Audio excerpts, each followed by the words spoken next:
Great.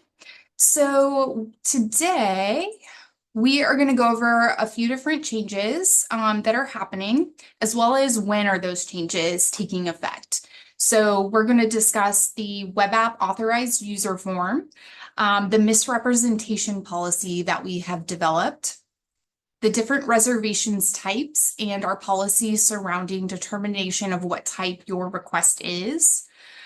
Changes that are coming up to our request deadlines. So how far in advance you have to put your request in web app for each reservation type.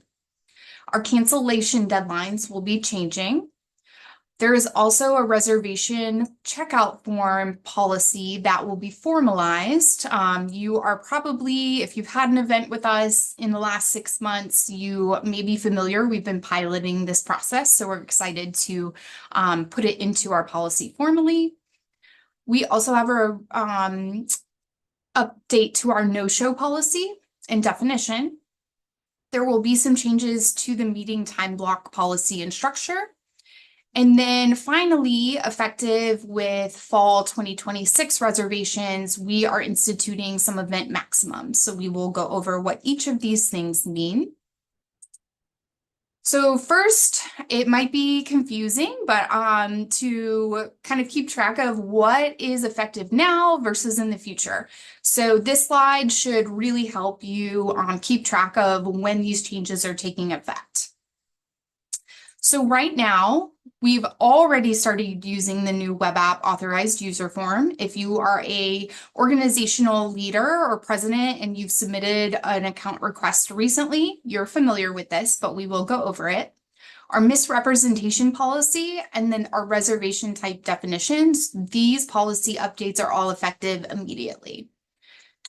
Beginning in January with spring 2026, so January 1st, the changes are effective for our request and cancellation deadlines, the reservation checkout form, our no-show policy, and some minor changes to our meeting time block structure. Then, once you start submitting reservation requests for fall 2026, those event maximums will be in place. So first, we'll talk about the authorized user form. So what we had seen before with each individual web app account holder submitting their own new account request is there was some miscommunication sometimes or confusion among student organizations with who is allowed from that club or chapter to have an account. And so in order to give some more oversight to chapter leaders, we've created this form that only your chapter president or another authorized leader of your chapter. So let's say you don't have a president at any given time, someone else authorized, a student member of the organization can submit this. It's a Qualtrics form. It's linked on our website. And the leader will submit the names, email addresses, so your in-number email address, and phone numbers of 1 to 3 student members of your organization that are authorized to have web app access for the upcoming year. For our Greek organizations, that will authorize those individuals for the calendar year. For our registered student organizations, that will authorize them for the academic year to coincide with your general officer transition timelines. If there are changes to who needs to have account access throughout the year, that's totally fine.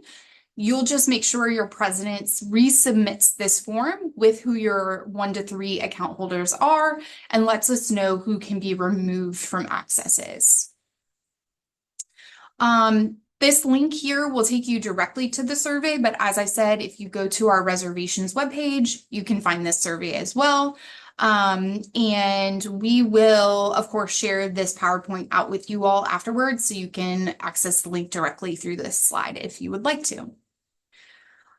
Just a reminder that advisors cannot have web app account access for the student organizations that they are affiliated with. They will automatically receive through our system all emails related to reservations that are made by the student organization. So they will be informed and in the know of what's happening. But our system will default to having the first and second contact on each reservation being a student member. So that is a requirement, and web app account holders for your group must be current student members. They don't have to be your president or your treasurer. It can be different members depending on your organizational structure, but your president does need to give permission to those individuals through this form.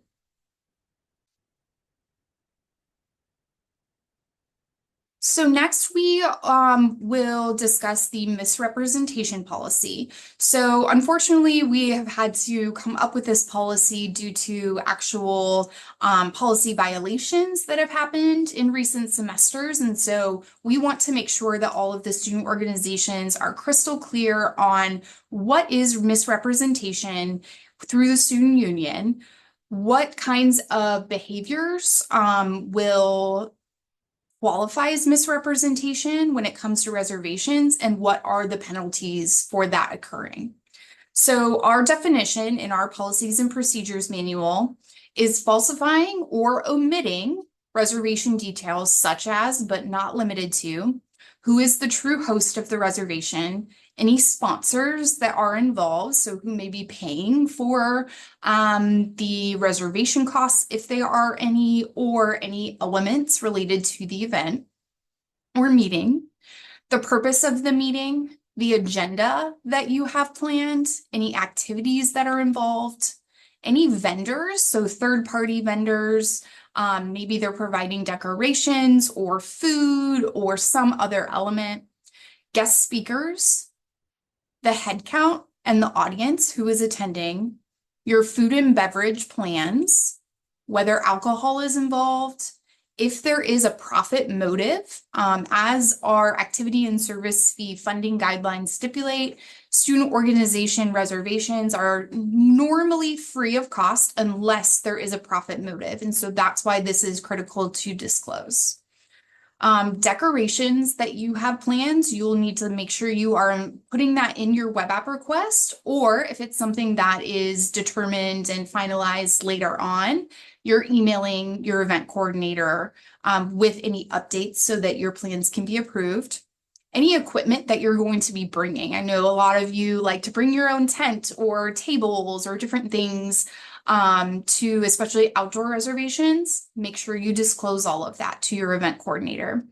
Any other components.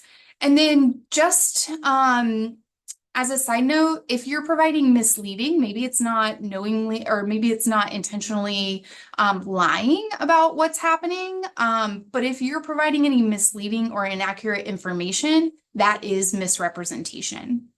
We want to help you all have the most successful reservations that you can, and we can only do that successfully while maintaining and upholding all of the university and student union policies and regulations if you're honest with us. The student union reserves the right to cancel reservations due to misrepresentation or falsification of the reservation details or the host. So make sure that you're not submitting a request that should really be submitted by a different organization or department or external group. Because you all get mostly free reservations, there are some people out there who might say, hey, if we partner with XYZ Club or ABC fraternity or sorority, we can get this for free, when really it's them running the reservation, making all the decisions, and you all are would just be serving as the conduit. And that is fronting, and that is misrepresentation. So make sure that if anyone approaches you about doing so, that you are very cautious. You can obviously talk to your advisor or talk to us in the student union, and we're happy to help guide you to make sure that you're not possibly violating policy. And the student union is the determiner of whether something is misrepresentation. So for us, if we determine that it has occurred, then that is that, and the penalties will be applied. So what the penalty will be is the reservation will be canceled if we find out in advance. And reservation privileges for your group and any other groups that are involved are revoked for 2 months. So any reservations that you currently have on our book for the next 2 months, and anything new that you were intending to put in would be canceled and not permitted. Because we have an extended summer period where a lot of student groups are on hiatus from activities and reservations, and then we have winter break, if the 2 month mark falls after spring or fall commencement, the revocation will kind of pause and then resume for the remainder of the 2 months once that next term starts. So it is a true 2 months of impact to your reservation privileges. So then let's talk about reservation types. You may be familiar with this, especially with our meeting time block policy, in that there is a difference among reservations, the pricing, the policies, the permitted components, the liability factors, the number or the amount of lead time required to successfully pull off that reservation, all factors into these definitions. So there's tabling, there's meetings, events, complex events, and temporary structure.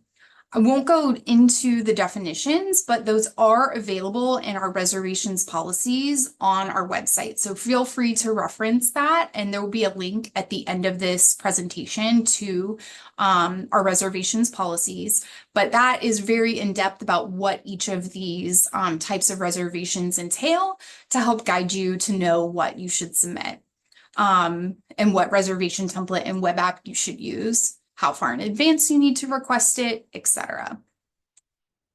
So again, the student union, we have the ultimate authority to determine which reservation type your request fits in and whether you're submitting it the correct way and how it needs to be categorized.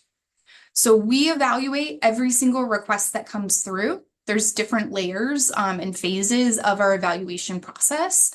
And so we will make that determination. So if we reach back out to you and say, hi, I know you submitted this quote unquote event, but actually this meets our definition of a meeting. So here's what that means and some changes or a different request process or template you will need to use is. So just keep that in mind. And you can also always reach out to us at our general reservations email. If you're like, hey, this is what we are hoping to do. Can you help guide us? Is this tabling? Is this an event? Is this a complex event? The earlier you can reach out to us, the better, because then we have sufficient time to help guide you. So next we'll go into the changes to our request deadlines. And these are going to be effective January 1st. So definitely this is like an asterisk, like highlight this for yourselves so that you can plan ahead. All of our deadlines are by business days. So because we will be closed after December 19th and reopen January 5th, all of that time in between is not considered business days. So please make sure that you are counting, and if there's any requests that you need to put in for spring, you're getting those in as soon as possible so you don't miss those cutoffs. We don't grant exceptions. We don't have the capacity.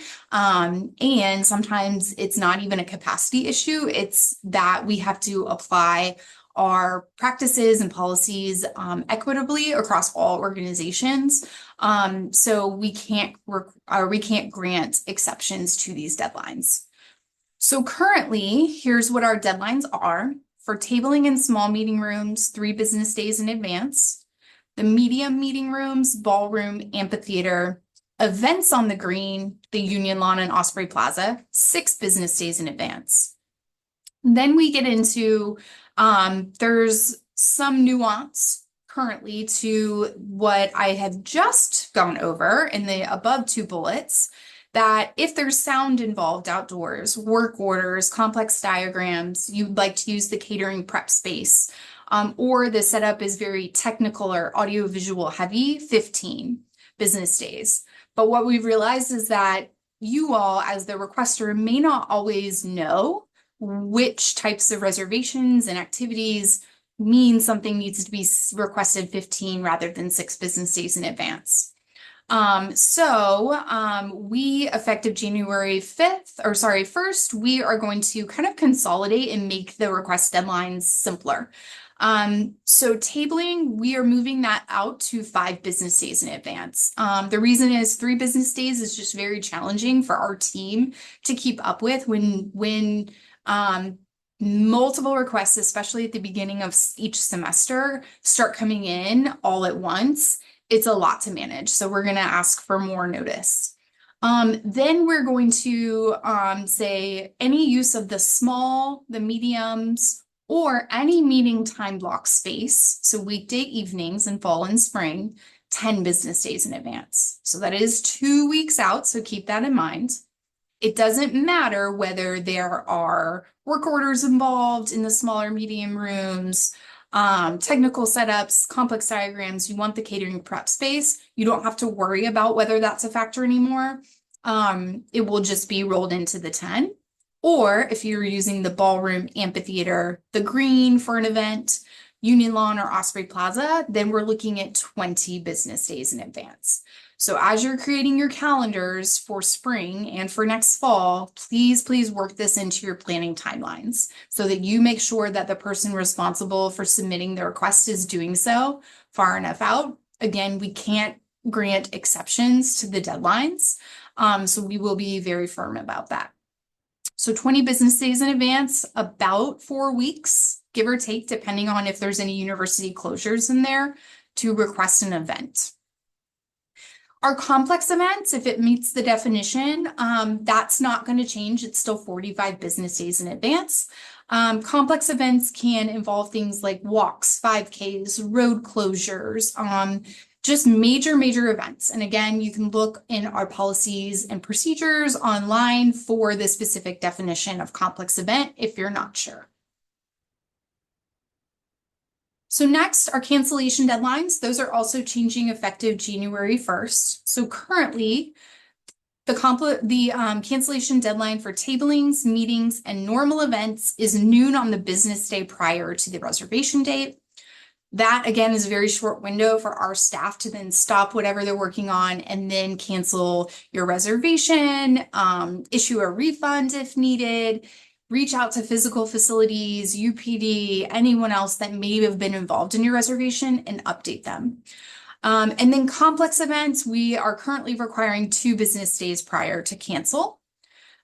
Come January 1st, we're moving tabling, meetings, and regular events to 3 business days prior to cancel and complex events to 5 business days prior. So just keep that in mind. If you miss those cancellation cutoffs, that does count as a no-show penalty when it comes to your student organization's reservations for that semester. So next, we're going to talk through the reservation checkout forms. So this may look familiar, or if you were doing one for a meeting time block reservation, the form looks a little bit different. It's kind of consolidated, but this is something our team has been piloting since summer B, and it's going really well. The intent behind this reservation checkout form is sometimes our groups that reserve our space, maybe they wrap up a little early and they depart and don't inform our team. And our team goes to audit the event space and check on everything, and there's an issue. Maybe there's markers on the tables, there's damage to the facility, there's food left in there or other debris. And then we miss that opportunity for our staff to talk to your groups face to face and go over those issues and discuss. And then it becomes a lot of email back and forth later about, well, that wasn't us. And we're like, that was you. We know that wasn't there before you were there. So this reservation checkout form is intended to help with clarity on all sides about whether your reservation checkout was successful and satisfactory.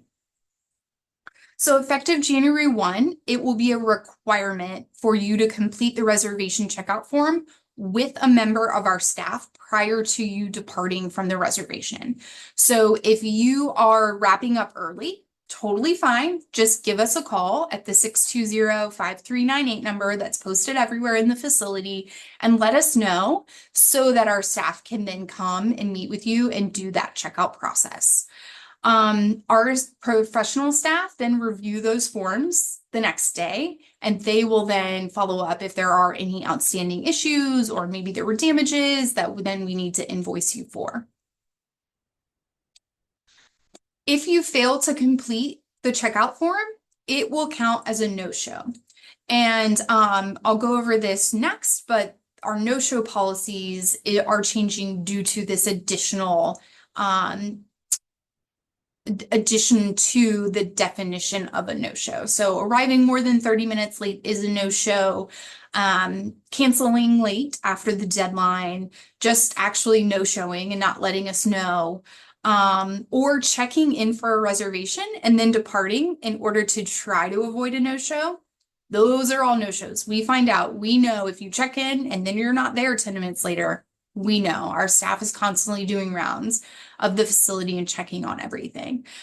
So make sure that you have someone designated in your organization, a student member, not an advisor or an external folks or a non-member, complete this form prior to departure so that you don't get a no-show penalty.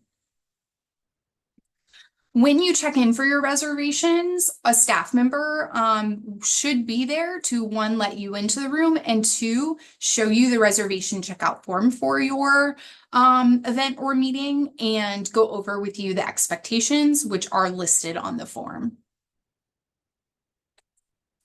So the no-show policy then, effective January 1st, 2026, we're going to allow you one additional no-show per semester before departmental pricing will apply.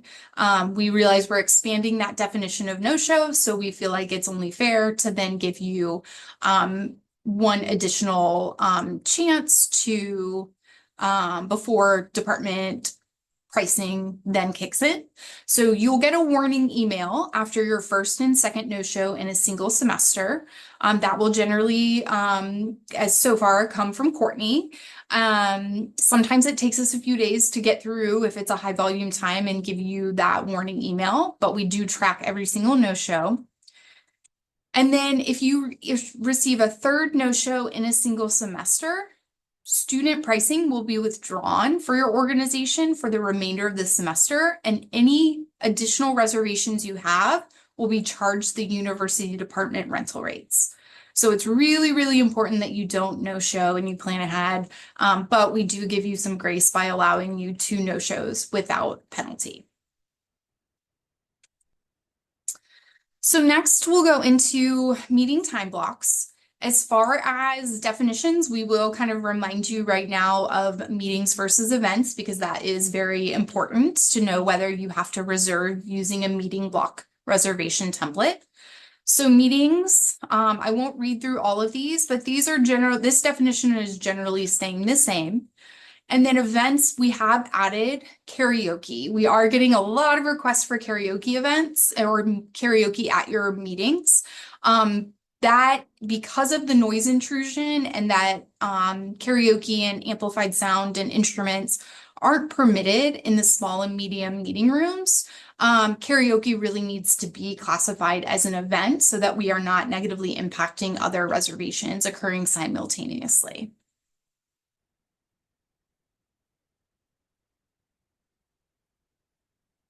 So now this is where we'll discuss some changes that are happening effective fall 2026.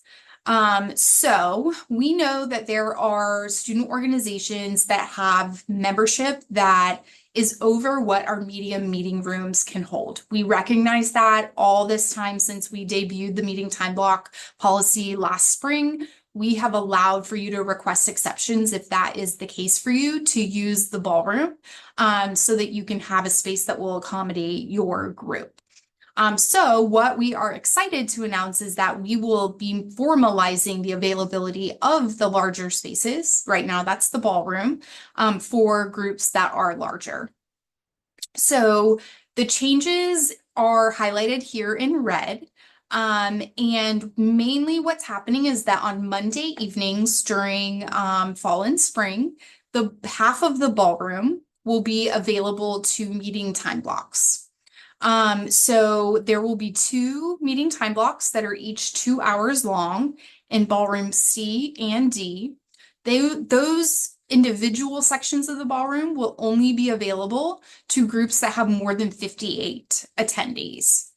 If you have over 100 attendees, then you would be eligible to request C&D combined for your meeting time block. So the setups that will be available in the ballroom are theater. You, of course, like you can in the mediums, you can stack the chairs. If you need more open space for your activities, you just have to reset it back to the way it was before you depart. And so we can accommodate up to 150 in the combined C&D ballroom. I also know that some of you like to have joint meetings with groups that may have commonalities with you. So C&D could be used for those purposes as well. In those spaces, you will get, sorry, before I move on to that, the medium meeting room setups in room 3806 through spring. The setup is an open conference, but we have found since that is the capacity for open conference is lower, that groups don't request that or can't use it as often. So we are converting that starting in fall to a theater setup so you can fit up to 58 folks in 3806 during the meeting time blocks so we can accommodate more groups. So the setups, as a reminder for the smalls and the mediums, this is the setup and the equipment that you were given during a time block. We don't change anything about the space. So we require that you alter your agenda and your activities to fit within the meeting time block setup and timing. And then when the ballroom is available starting next fall, this is what will be included specifically. Because those are larger rooms and they do have microphone capabilities, you will also get one microphone in those spaces, as well as several tables for materials and check-in inside the room.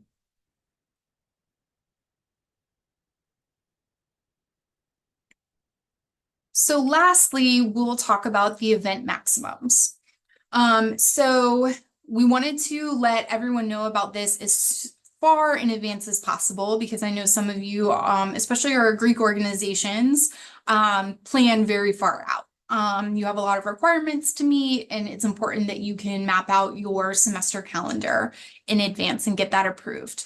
So what will be happening is student organizations starting fall 2026 can reserve the following spaces for events at most 2 times per semester for the ballroom, 1 time a semester for Osprey Plaza, and 1 time a semester for the Coxwell Amphitheater. The green, sometimes folks like to do events out there, but just keep in mind that space, we don't provide any equipment or any service or support to that space. It's so far away. So we don't really recommend it for events. These 3 spaces are usually going to be better for your events. What this means is that you will get a total to use these spaces 4 times a semester. If you want to use them for a meeting, that's fine. So we're not going to really be looking at for these, is it a meeting, is it an event? While we do ask those questions about your meeting time block reservations, because there's this maximum for the ballroom, Osprey Plaza, and amphitheater, you might say, hey, we want to have one really special general body meeting of the semester in the ballroom with a custom setup, some custom timing, etc. And that's fine. You can use that for that purpose or this for that purpose. But we want you to be able to focus on having quality events and also preserve the capacity of our team to be able to support all events successfully. If you would like to or need to have more event reservations in those spaces, you can put in those requests, but know that then department rental rates will apply to anything beyond these maximums listed here. Departmental rental rates are posted on our website as well, so you can look at those if you're interested. For these events, your access to the space will be limited to 5 hours per event. And that is from the time you get in to the time you depart, includes the actual event time, includes any setup and breakdown time for you or any of your vendors that are included. So you really need to have a solid plan for that day of how you're going to have everything executed, set up, ready to go, and breakdown to get out of there in time within the 5 hour window. And then, of course, custom setups are permitted for events. But also, just so you all know, custom setups really take a lot of effort on our team's part. And so because of that, we want to make sure that for events, we are able to give that level of service to you all because we know how important your events are. So that's why anything that is not falling within one of these allotted maximums for your events for the semester, those would need to be reserved in a meeting time block. So perhaps you have an event, but you've met your maximums for these event spaces. Cool. Make it a meeting time block reservation. You won't have a custom setup and you'll have to fit within the window, but you still could absolutely use the meeting time blocks for that purpose because those are set up each night and don't take extra effort on the part of our staff to execute.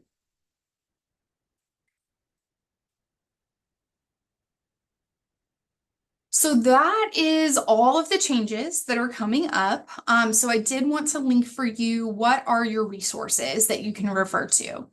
We have a couple new ones online that we're excited about. So the first link here, Getting Started, it is a landing page that will kind of walk you through how to successfully make a reservation with us from start to finish at a high level. So if you're like, I don't even know where to start, this is the page to look at. It's going to explain to you how to get a web app account, what are the things you need to keep in mind or research or read prior to submitting your request, and then what does the entire approval process look like for each reservation so that you have awareness of, okay, this is now in tentative status. So I know that it still needs to be reviewed by the event coordinator before I can get a contract and any other requirements. So things go through multiple phases of review. So this page is really helpful, I hope, for making sure that you feel, especially if you're new to making reservations, like you know what to expect. There's also a link here to our overall reservations policies. So there are a lot, but it is control find. You can look up what you're wanting on that page or what you have in mind. And it is everything from what types of decorations you can have in for our facility to what times you can access or request to access the event spaces without having a non-standard hours fee apply. It goes over if payments apply to your reservation because you have a profit motive, that what that looks like. So this is kind of our go-to manual for what are the rules. So make sure that you look through those and you reference it. The third link here is our reservations book, which tells you, it's a page that tells you how far out into the future we're currently accepting requests for and when our future semesters will open. We expect to open the reservations book for fall 2026 sometime in mid-spring of 2026. So we'll send out Osprey updates and let you all know when those dates have been established so you can plan ahead. Your food and beverage options, there is a link that explains all of the different permitted food and beverage that you can bring on campus, as well as the on-campus catering options. Our rental rates for both student organizations and if departmental rates apply based on the things we've been talking about today, what those rates will be. There's a link to our meeting and event spaces. So those are charts for each space, what the size of the room is, the capacity, what types of setups are possible in those rooms.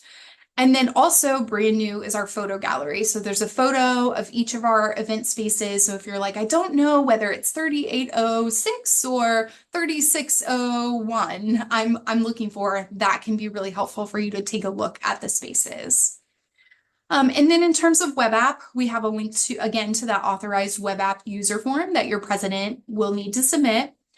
the web app user guide, which I highly recommend you have pulled up. It's all online. Every time you submit a reservation request in web apps, so you make sure you're walking through and not missing any steps. And then if you're requesting market days participation with us, there's a kind of simplified web app guide, this market day registration guide that you can use to do your web app requests for market day vendors.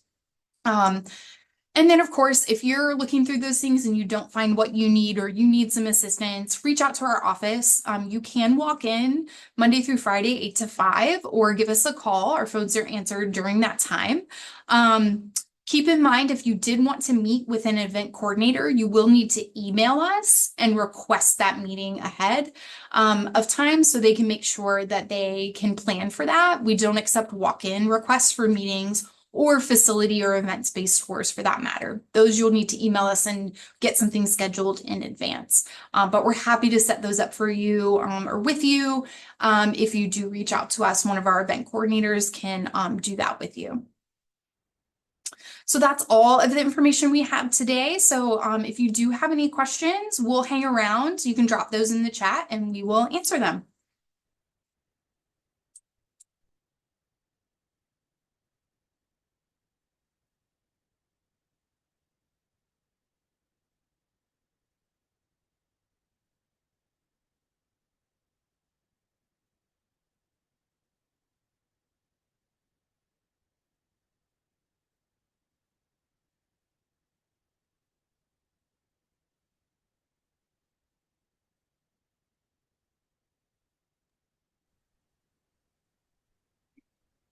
We did just get a question.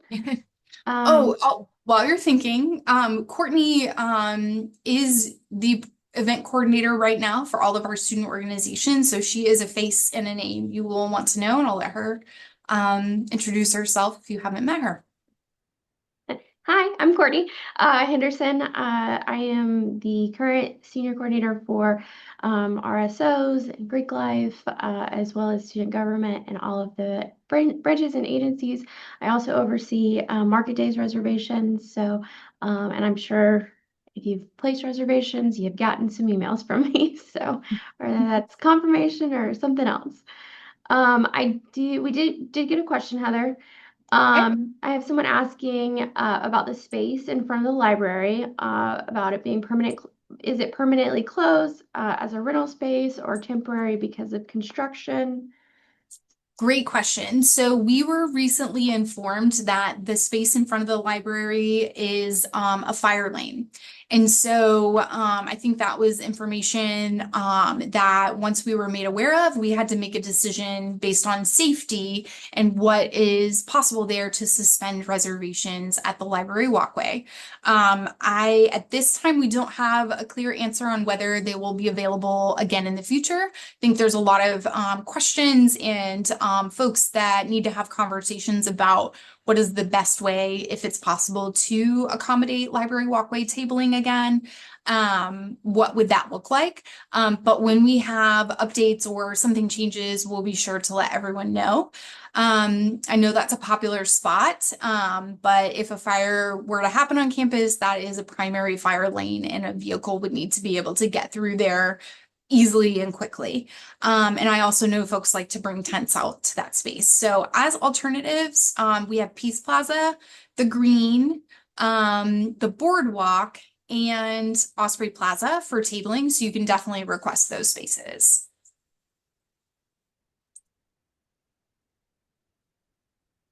Thanks for your question.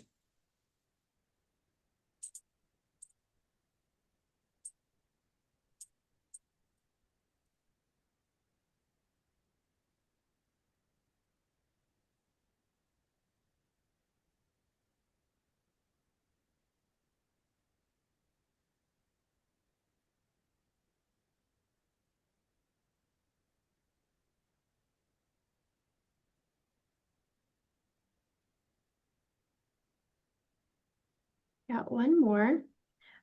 How in depth or slash in detail do they need to be or go into, I guess, when describing decorations for events and even for tabling? Great question. So, I think our reservations policy, there is a section on decorations will be really helpful for you to read. But the gist of it is, if you are planning to hang anything, you want to post things, we need to know about that in advance because you can't affix anything to any surface in the student union. So say you want to put up a photo booth, you can't affix that to the wall. But if we know in advance, your event coordinator can arrange for like art pipe to or pipe and drape to be in your room. That way you can hang things from that. So we will help you with any all possible alternatives that we have, like pipe and drape or easels. We do have an inventory of easels. So if you have posters or flip charts, things like that, or maybe you want one of our whiteboards, if it's not already a meeting time block space, you can request that from us and we're happy to provide those items. Tablecloths you can absolutely bring. We don't provide those. You can either rent them from Chartwells or Dining Services, which is Chartwells, or another vendor, or bring your own. But keep in mind things like you can't duct tape the tablecloths to the table, especially if you're like outside, because that would leave residue on our tables and uh make them not last as long. So anything you're like planning to jazz up the space, let us know, especially if it's something you feel like you might have to like affix in some way to something else to execute properly. Um, Things that we have seen, sometimes we get requests for things like a fog machine. That absolutely we've got to know about that so we can work with environmental health and safety on campus about what is permitted and what is prohibited in terms of those items. No glitter, no confetti ever. Those are never permitted. They never go away once they're in the facility, even with vacuuming. So those, please leave those at home. Um, Lights, sometimes, especially for holiday celebrations, we get requests to have like string lights. Let your event coordinator know. That could be a great scenario where we provide you with pipe or pipe and drape for the space. But really anything, if you want to sketch out what you're doing or a list and send that to Courtney, she can take a look and let you know if she has follow-up questions, or say like, hey, that may need additional approval from grounds, for example. Anything staking, if you're outside, you can't stake things in the ground without pre-approval. So because there's irrigation throughout, and if you hit that pipe or that sprinkler, there's going to be an issue and your organization will be liable for any damages. So the more that you can share in advance, the better, because then we can help guide you. Because we want your events to be beautiful and well attended and executed incredibly, and to help you with that. But only if we know the details can we do so.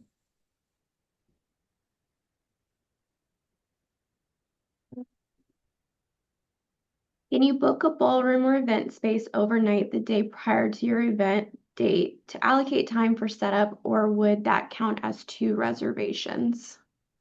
Good question. Yes, you can. So say you have an event in the morning and you want to come in the evening before to set up. You absolutely can request to have what we call load-in time or a load-in day.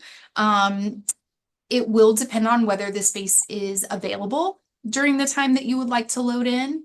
And then just keep in mind, once the event maximums take effect in fall of 2026, you would have 5 hours. So if you say had a morning event and you wanted to come in the day before, we would still need your total time to be no more than 5 hours that you are accessing the space. Yeah, we totally get like setting up the day before or the evening before can really be helpful for events. So if it's possible, we definitely will help you with that.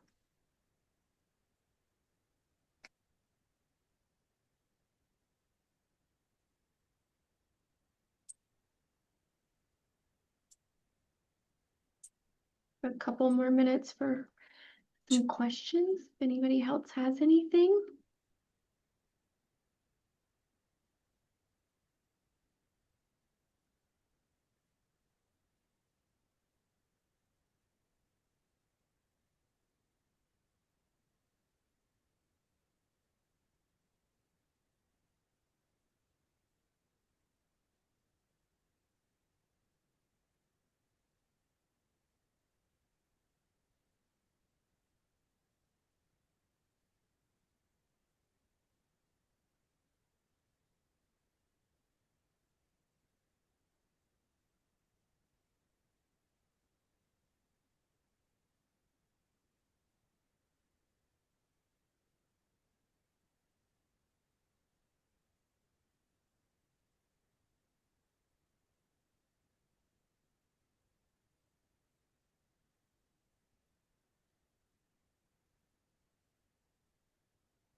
Okay, well, we'll wrap it up then. If you think of any questions, feel free to reach out to us.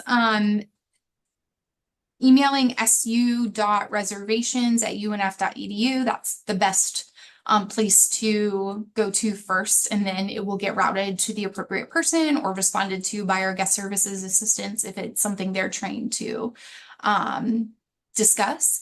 So we're happy to answer anything that comes up after you get off today. Thank you all. We appreciate it, and we hope you have a great study week and end of your semester. Take care.